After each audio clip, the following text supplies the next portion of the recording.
Good morning, friends. We made it to the, I don't know what we're going to call this one. We're going to call this one the Caleb job, I think. Anyways, he asked me to come out. He had a little bit of difficulties with the spring pad coming off the wall, which is totally to be expected. I already showed a video about this job, so we're going to kind of give him some education. I hope this can help you guys out there too. Some of you guys are starting out. So we kind of got gypped here. Like I said, this was the one that they should have furred out. Let me flip the camera here. So this should have been furred out with 2x6. And it should have went all the way to the ceiling, right? And then it could go across the header with it, right, evenly, with the outside of the jamb, basically, flush. And then it goes up. That would have been a lot easier. I think he did all right for his back hangs. I know somebody commented about the back hangs. The kickers aren't very long, but you got to imagine if there's going to be a car lift in here too, you don't really want big kickers. So I can live with that. That looks good. I like that. But I can tell all day we could have did standard lift in here. They might have even been able to do 15-inch radius. But this job is, somebody has mentioned these center styles. I don't know why they do that. It is what it is. It don't look too bad. It don't look too bad. I'm impressed. I'm impressed with the kid. They don't even give you the option. They just got inside with a bell, or whatever you call it, the button there. He did change this. He caught it. He had the wrong one on there originally. But not bad. Not bad. Let's look at this outside. And like I said, you can see what kind of building we're working with here, right? But also with this being furred out with that 2x, it would have gave even more biting power for a nailer. Like this is in the way, right? We all know that. That's in the way for weather seal. So kind of got screwed on that.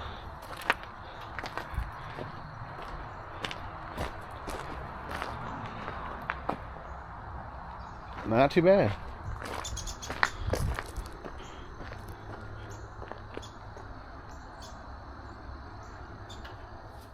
So I guess the customer also furnished their opener here. Now you guys are gonna know better than I am, but I'm pretty darn sure that that's gonna be basically made by Guardian. I don't know what's going on with this. I guess I'll start tackling this morning and see. I guess if they bought a rail for it. I didn't even know they have this. Fits. It's a Craftsman. Good Lord. Good Lord, man. Do we get any better than this? This has got to be. This looks like extreme. This looks like extreme garage door openers. And I know some of you guys, comment below. Let me know. You guys said some of this changed. That Craftsman went from that. They went from, now they're back to Chamberlain or something. I don't know what the Willy Wonka, because it don't look like it's been installed, but it looks like it's been molested. Ay caramba. Chain drive. Why they got that? Is that the Guardian symbol? I don't know what that's for. Oh man.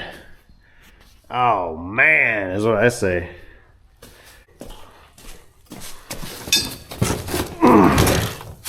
I guess one of the pros here about not having weather seal is we got nice daylight in here. Oh yeah, look at that, guys.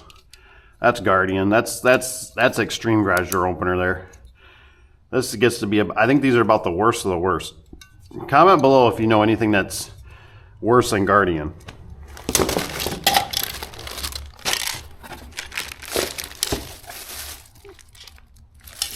Yeah, I'm at least glad to see the wall buttons here. And the photo eyes, obviously. But this. I should probably open this with caution. Because this might not work.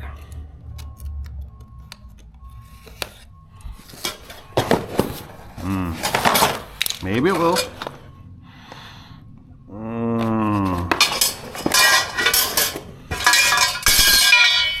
Here's the question. I don't even know if Guardian can go this. I don't even know if this can go that high. To be honest. Important. This unit works with garage doors that are 18 foot wide and 7 foot tall. If the door is taller than 7 foot high, you need to purchase extension kit. Okay, so it's extension kit. It's got a part number on here. So maybe somebody hooked us up. Ah, fudge. Where is the number I'm looking for? There was a number that looked close, like this.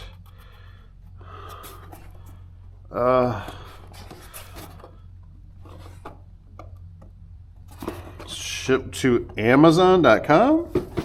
Does that say Amazon? What the flippy flops? 8-foot door, extension, okay, 8, okay, so this is a 50-50 for 10-foot tall, complete installation. Okay, we can do it, okay. All right, we're gonna see what the Guardian's got in her today. Yeah, darn her.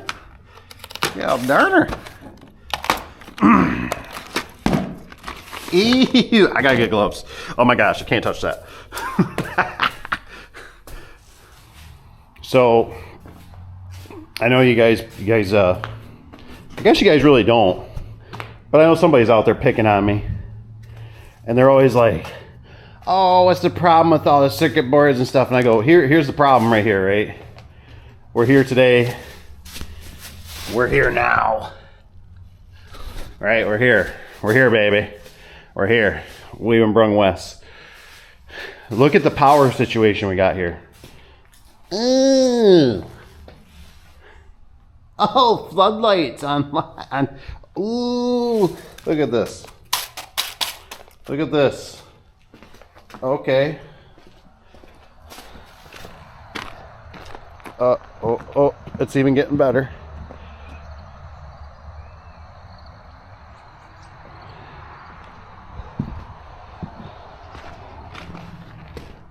So this is why I'm always I'm a big fan, right?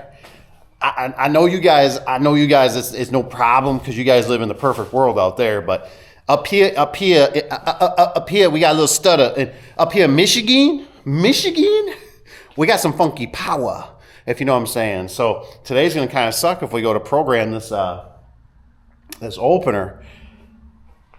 I can't guarantee, baby. I can't guarantee that this thing's going to stay programmed. I'm just saying, you know what I mean? Like it could freak out. The power out here is not the best. So what do you do though, right? I mean, that's the thing. Today was the day. Today was the day that Caleb got off. We're here, baby. And this is, but if we had mechanical limits on those openers, I guarantee wherever we set that puppy, if it was an old ATS or even those Chamberlains, anything with mechanical limits, the ones I'm talking about where you use a screwdriver on the side. Some of you people probably don't know because you're too young these days. Once I set them, baby, they're good. And typically they always held up pretty well. The remotes all stay programmed, the outside keypad stay programmed. But when you got this sketchy power, I can't guarantee it. It might be a callback. And you know what callbacks are? They cost you as an installer money, time. That's when you smash up a vehicle. You hit the turkey in the road. You hit a deer. You hit an elephant. Whatever you got. I don't know where you're from. Stay tuned. So when it comes to these Guardian garage door openers, they got to be the biggest pile of junk that I've ever seen. You know, for instance, this is actually, I believe, a True Craftsman, which is / Chamberlain. And you can see they actually have the grooves on the side to actually pinch down on it. The Guardian just relies on the chain to keep it. So there's nothing here. There's no pinches on here to keep this rail together. They just depend on the chain when you suck it all together to keep it. There's just so many things about these that are just so junky. So you got to be careful when you buy these Craftsmans. They're not the real deal. So this lift is about 9 foot. There's going to be some change. Okay. So it's just something to consider that if that lift is 9 and some change, it's under 10 foot, right? It's definitely going to span in here for a 10 foot wide because this is, you know, this is 10 wide, 10 tall. So this might be a situation though where honestly the customer wants to do a jack shaft opener. It's just something to think about. I really don't want to do it on this. You know, this is the whole reason why this whole setup is bad, because here's the thing, you know, with this being, if it had standard lift on it, we could easily put a jack shaft on there. But typically with low headroom, you need that extra push sometimes to make this top panel seal right here. You need it to push against the seal. They run differently, right? You don't have normally that forcement. Not to say you can't make it. You can see that side's looking pretty good. It stays pretty stable. This side's pretty wonky. But let's just check this out, you guys. Let's check this out, shall we? Yeah, we had all kinds of room. We're sitting at 21 inches, and we got even a little more change up here if this would have been furred out. You know, and what I mean is by that, those 2x6s, like I said, would have gone all the way up. You know what I mean? So this had a nice surface right here to mount to. You know what I mean? Your bearings and stuff. Gone across with a you could have done 2x4 even crossed here, but 2x6, whatever. Then do a jet up in the middle, right? 2x6. That would have been really nice. I wouldn't have had all this problem with it stripping out, because like I said, you know, who knows what's back here. This should have been on the builder to put up the stuff. So definitely some stuff to think about. So Caleb doesn't know it, but I'm gonna probably lay into him on this job, and why I'm bringing this up and I'm doing this little clip is that understand I'm not doing it to be mean at him. I'm just doing it that how this customer, you got to pay attention to the details. You know what I mean? Because there's a lot of things here that got missed that the customer should have done or the builder should have done that would have helped him out. So I'm just going to get into him. Like, dude, this is costing you. This is costing you time. I mean, don't get me wrong. This is a great college education right here. But I want him to know, like, you got to step up, man. You got to make sure you stay on it. You got to go out and detail a job if you're unsure, you know, and sometimes you got to walk and say, nope, there's too many variables here. And this is what I'm always trying to teach you guys about the variables. There's a lot of variables going on here, a lot. And he doesn't live super close to this job site. He's probably all of 45 minutes away from this job site. So if this thing starts having problems, guess what? His name is on it. Your name is on it if you're out doing this kind of stuff. So you got to remember, you know, like I said, he should have got a work order or talked to the customer and understood what was going to go on and said, why are you doing low headroom? He's going to learn. He's going to learn. And I'm proud of him. And I'm proud of you guys too if you're out there hustling and you're learning. That's why I do these, because I just want you guys to understand the business and the concept. And like I said, Tony says it best, right? Time is money, baby. So this is costing a lot of time. So just stuff you got to look at. You got to be on top of. You got to, you know, imagine if you're doing 10 or 20 of these a week too. You know what I mean? You got other jobs and stuff, whatever going on. It's a lot. It's a lot. So food for thought. So another thing I want to point out with low headroom track that I despise, right? And obviously, you guys know what I mean with a low headroom track. That's the 2 tracks up there for low headroom situations. Makes it break away quicker. This is what I despise. This. I've had this snag me before if they get frays on them, the cable, because they stick out like this with these brackets. You know, these are outside hookups. I've had them catch my arms. You know, they catch things. I don't like the fact that I want my kids around this thing if it's moving. And like I said, I'm not sure if we're going to go up the back side or the front side to help mitigate that a little bit. You guys let me know. Say, hey, do you always go up the front side of the drum or do you go up the back side? You go up the back side. We got a nut up there we might intrude with. I'm not sure. So I might just have to see how it floats. But like I said, this all could have been avoided. This all could have been avoided if they had standard lift. I have no idea. Something, they might have built the building up a little bit on blocks.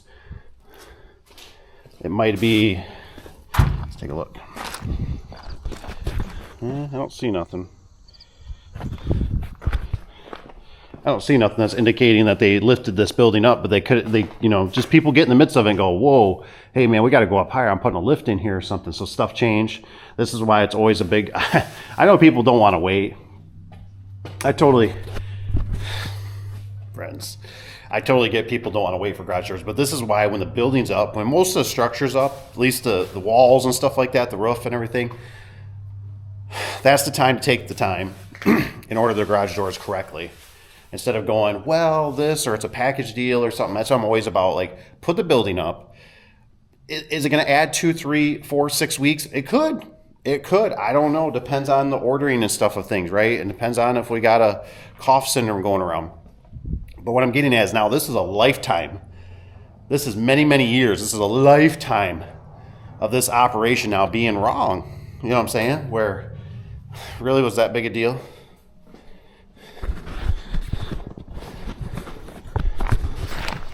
Ah, look at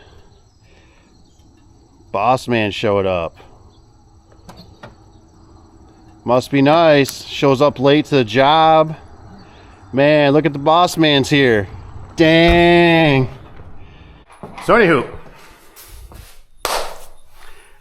Caleb, do you know where things went wrong? Do you? The middle of the door. What's that? The middle of the door. No. Well, the center styles? I didn't. You mean the? What are you talking about? The bigger panel in the middle. So I did have a guy send me. He didn't have 10 foot on there. He had 7. I think it was all the way up to 8. And I was like, I asked him. I said, they got anything for 10 foot? So that was pretty cool. But it sounds like in the way they kind of always do it is like the bigger panel. Big panel bottom, big top. That's why I'm always like, whatever was sandwiched, always pull that away and go, that's typically going to be my top panel. Okay. But what I wanted to get, and I wanted to at least film this, at least so I was talking to you about it. Do you know where you kind of got screwed on this job? A lot of places? A lot. Well, I'll tell you. Enough information. That's one thing. Right. And so that's why I was telling you, like, with this kind of job, like, even if you should take some pictures of yourself, not yourself, but for yourself, so you can send to whoever, the customer, and say, hey, give me a picture of the outside, give me a picture of the inside, standing back, or give me a side picture too, so you can see the roof line or something. But really, where they got you was that this all should have been furred out with wood. 2x6. Okay. You know what I'm saying? So 2x6 should have been here, going up the whole way to the ceiling. Yeah. And then they could have used a 2x4 if they wanted across top to fill that out. And then they also put a 2x6 I'd like in the middle. Then you had something to anchor to. Mm-hmm. You know what I'm saying? This was too much work for you. You know what I mean? As a garage door installer. Because now the other problem you've probably already recognized this is outside. How do you trim nail it? You're in metal. You know what I mean? Yeah. And it's a steel building. But if you had that chunk of wood that was here, you know what I mean, and sticking, you could put your weather seal up there and dive them in and shoot around and get that all, or if you hand bang them, however you do it. But you got wood at least. Now you only got that little chunk of wood. You'll blow that apart. It won't stay. So what are you going to use? You got to use some beautiful screws. Mm-hmm. Now, I don't know what happened with the customer, but this is another thing. If you could say, hey, can you give me a receipt or a build sheet of what you ordered? Yeah. And you could go in there, and like I said, probably realistically, this would probably be one of those jobs, especially when you're new and green, you want to come out here. Mm-hmm. And if you looked at the build sheet and said, okay, because I measured it, it's about 21, 22 inches of headroom there. That's why I kept saying, how much headroom do you have? Well, 15-inch radius needs like 15 and a half inches. You got to add 2 for an opener to go above the spring. So realistically, you could have done 15-inch radius in here, which would have saved you all this craziness with this low headroom stuff. This low headroom really didn't need it, and it's not beneficial for the customer now because they got a lift in here. So the track could have went up another, 6, 8 inches or something up in the air, and the door would have ran better. It'd run smoother. And what the caveat would have been, not saying you can't quite do it, they could probably put a jack shaft opener on a standard lift, be a little better than these low headrooms. Typically they want trolleys because they push that top panel up to seal. So it's kind of rolling the dice if they go with a jack shaft opener. But like I said, this should have all been furred out. If you would have told them, said, hey man, you gotta, I can't mount to this. I'm going to wood and metal. My stuff all goes to wood, or I got to be all metal. You know what I mean? So it's just, this is how it's going to be, and have them fur it out. And I know obviously you didn't purchase or anything, but I just wanted to make sure you were kind of aware of that for the next one. So that way, that's why I'm always like, when I'm always messaging you and stuff, I'm always like, got pictures? Like pictures? Because if I would have seen it, I probably would have been like, I might not have had the build sheet, But if I could have got the build sheet and you said, hey, am I missing it? Well, oh my gosh, I got extension springs on here. You don't want to deal with extension springs, dude. You know what I mean? Like, you want torsion spring. And why do they got low headroom? Do they really need low headroom? It looks like, because every time I kept seeing the pictures you were sending me, I kept going, man, it looks like there's enough headroom for standard, garage door, radius track, 12 inch or 15. So, anywho, just want to let you know. All right. that was my school of hard knocks. So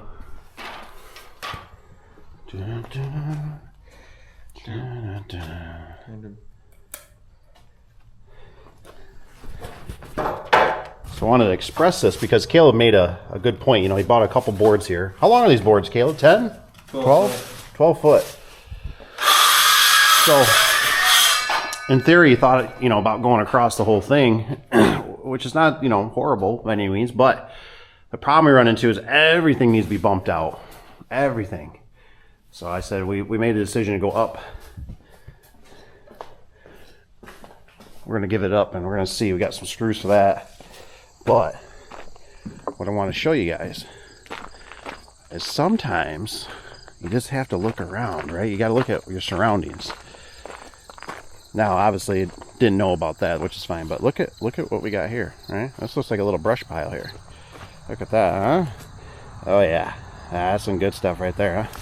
This guy probably would have worked. If not, sometimes you gotta look around a little bit. Don't be afraid. I'm sure the customer don't care. There's a chunk here, maybe opportunities. I thought I seen. I think there's just some ladders back here. Yeah, I just got some ladders.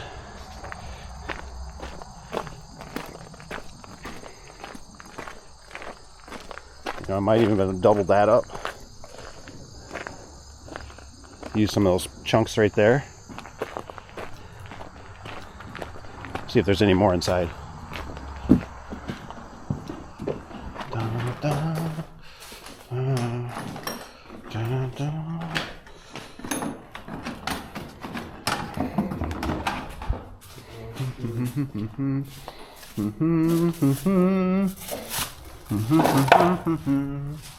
Maybe.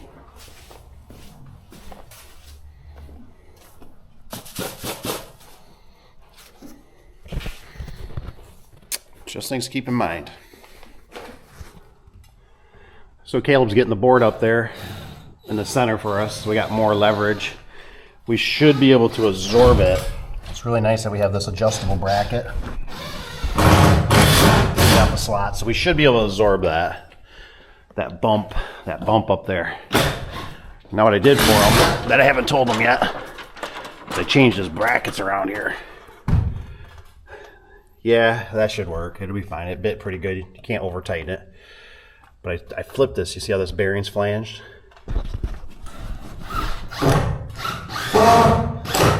That way the drum's pushing on it the right way when it moves back and forth. It really shouldn't have too much. These are going to be outside hookups. But being two springs is nice too. It won't put so much pressure. But if it had one spring, you definitely have to almost do this. It'll try to push this bearing out. And you won't have a flange on it.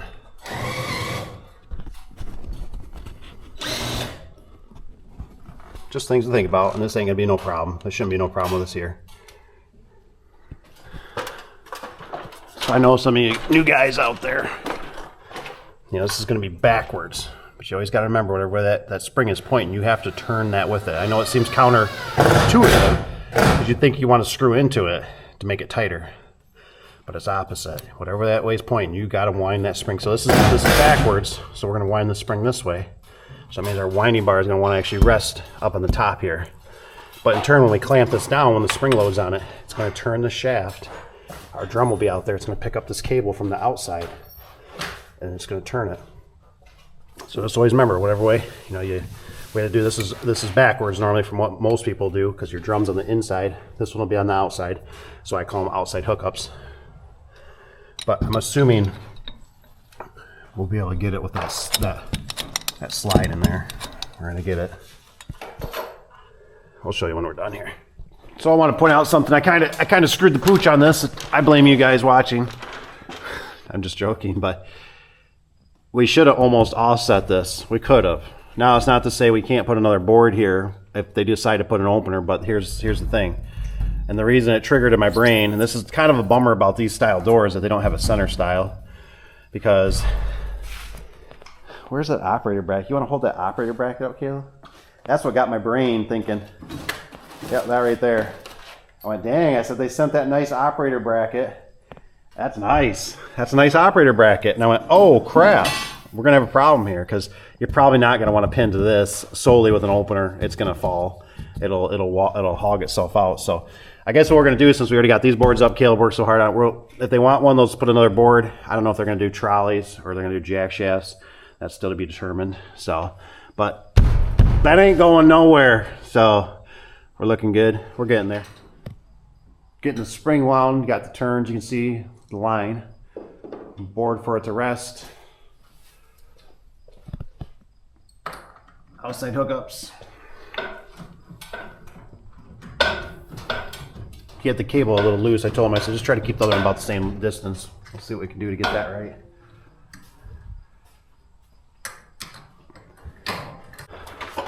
What I also wanted to show is, I believe this will be for Mr. Tanner. This is how I believe, and like I said, I'd like to hear from Mr. Tanner. He's a good dude. He always helps a lot. This is how he does this. It seems to be working. This wasn't how I always learned. I'm not saying it's right or wrong, but I know manufacturers had different brackets. That's my problem. So what I'm doing is, we had around 11. So, and that's assuming obviously it's a stray. I'm ballparking here. So we got about 11 and an eighth here. I believe this is how, and this I'd like to hear from Tanner, if this is how he's doing it, or is he measuring the center of this? Measuring here to the plate, and then we're gonna go over to that center spring pad. Seemed to got us in the ballpark. I looked at Caleb's, it looks pretty decent over there. Definitely in the ballpark of living. So like I said, if we go roughly here, and we say, I'm gonna go just a touch high for him. Right there though. That makes your life a little easier, right? You just bring this plate up there and sighting down this. It does look pretty darn good, so I could live with it. That'll just help you from struggling so much if you don't have somebody. There's always a way. You just gotta find a way to skin the cat.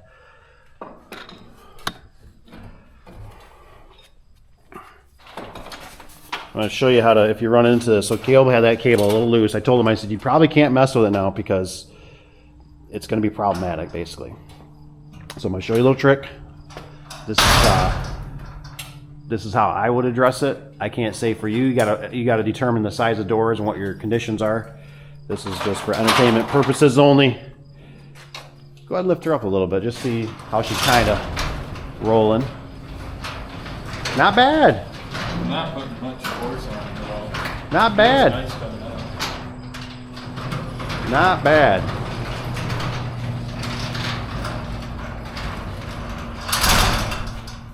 Perfect.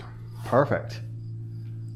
So the way I look at it is, I decide, I go, I need it, this side is what's got to come down. So this is the side that's got to come down. What I'm going to do is, I'm actually going to loosen up that drum, and I'm going to show you how I'm going to do that with spring tension on here. Who put that there? So basically what we got here, get myself a permanent marker. I like to have a visual. I'm going to mark this. And only other person that probably ever does this is Papa Tony, my dad now. He does everything. He copied from me. So there's that, right? I get myself, it's nice to have these nice ratchets that got the right socket. What I'm going to do is, I'm going to watch this guy. I get in there. Like I said, you got to be really cautious when you do this. You got to hope the other one's tightened down good enough too. That's always a big thing. So I'm watching for that to relax a little bit. Super duper hard. But the next one here, the second one, will be the one. So I'm waiting for it to relax. Nothing's relaxed yet. And I didn't set this one, so Caleb might have really gave her the heebie-jeebies on her. Okay, this is moving now. Okay, it's moving. I'm gonna say that's probably about enough. I'm gonna give her just a little more. And the problem is because there's grooves on that shaft. Like I said, I highly do not recommend you doing this as a greenhorn. What we're trying to do is not get it back in those grooves. Did it relax? It looked pretty sealed on the bottom, Caleb? Yeah, it looks pretty sealed on the bottom. All right. Sometimes they can go back. Sometimes you got to play with them a little more. But now we're making our own, widen out those grooves a little bit. Give this one just a little more fuzz on her.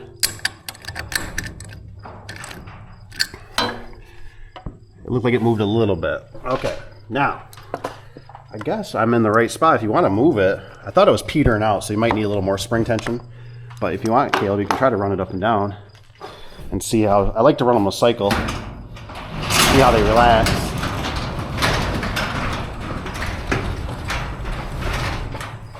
Yeah, it seems like it almost needs a little more, doesn't it? Yeah. Go ahead and go up again with it. Go up, I just want to see. I can tell by the springs. Yeah. Yeah. Okay. See if it sits on the ground okay for you. Yeah, it's got daylight. Yeah. But the other side's got daylight too, doesn't it? A little bit, yeah. Yeah. Oh, just tiny piece of wood. Oh, geez, there's a chunk of wood in there. No wonder. I thought, wow, that's amazing. Oh, yeah. And see what I would do is, another way you can cheat too is you can actually put the slide lock, which I'd probably put the slide lock or whatever on this side even. But if it had an opener too, or another way, if we're really concerned about this, shove some plastic in there, some garbage. Not probably so much this. I'd probably shoot for something like this, a little more. You can shove that in there. That'll spring that bottom out. That'll cheat. Slide lock can cheat. Not really cheating, it's just figuring it out. So there's some ideas for you. So I noticed something. I noticed there was a couple flag brackets in the box. So I was like, well, why weren't these being used? There's a couple in here somewhere. Here's one. And it dawned on me, which is good for some of you new guys, because this is how I do it. I looked at it, I said, okay, first thing I look at is where's the slide locks go? Here's the knockouts. Look at, this is up too high. It's above my head. So this track is upside down technically. That probably screwed Caleb on how the brackets went, because I typically always look for the slots. I always hit for slots. He went for hole, which is fine.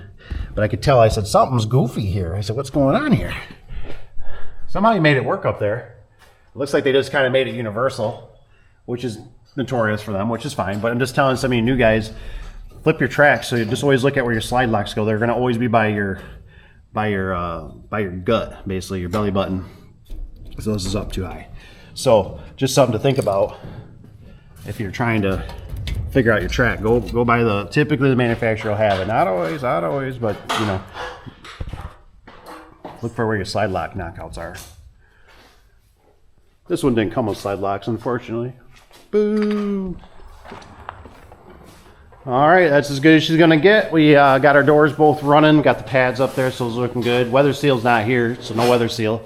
Opener, obviously we talked about that. Opener's just not gonna work. Customer understands that now, so that's gonna be hopefully addressed later on. And yeah, it'll work. It'll work. We did good. We did good. Give me some knuckles, Caleb. We did good. Yeah. Yeah, we got her done. The customer, it'll be good for the customer. They'll like it. It worked nice to get the lift, get everything cleaned up in here. Did a good job. Caleb did a good job. I'm proud of him. He did a nice job with it. So this is just proof right here. You guys can do it. Caleb can do it. I can do it. Just get out there and start doing it. That's the big thing. Just get out there and start hustling and grinding. Start making those dollar bills. See you in the next one, you guys. Have a good day.